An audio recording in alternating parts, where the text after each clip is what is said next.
আসসালামু আলাইকুম। আমি হাতাটা কাটিং করে দেখিয়েছিলাম। এখন দেখাবো কিভাবে জয়েন করবেন। এই যে প্রথমে বড় অংশটি রেখে তারপরে বড় অংশটি উল্টো সাইডে রেখে ছোট অংশটি সোজা সাইডে রেখে যে সুন্দর করে ধরে সমান করে সেলাই দিয়ে নিয়েছি। এখন এই যে হাতার মুহুরিতে আমি টিপ বোতাম দিব। এজন্য মুহুরির মাপ নিয়েছি আমি ৮ ইঞ্চি। ৮ ইঞ্চির অর্ধেক ৪ ইঞ্চিতে এই যে একটা চিহ্ন করে নিয়েছি। তারপর উপরে ফাড়ার জন্য আমি ৪ ইঞ্চিতে দাগ দিয়ে দিয়েছি। নিচে ১ ইঞ্চি যাবে সেলাইতে। এখন আমি এই যে দেখতে পাচ্ছেন কিভাবে দিয়েছি। এখন এরকম সেলাই করে নিব।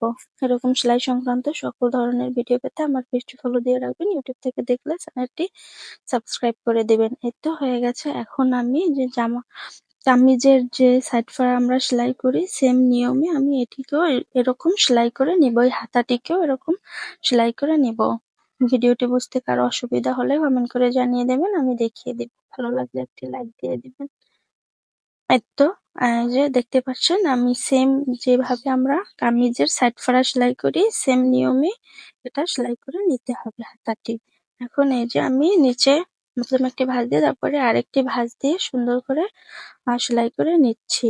এখন যে এক সাইড দিয়ে সেলাই করেছি তার মাপ অনুযায়ী আমি আরেকটি সাইডেও সেলাই করে নিব। এই তো হয়ে গেছে। ভালো থাকবেন সবাই। আল্লাহ হাফেজ।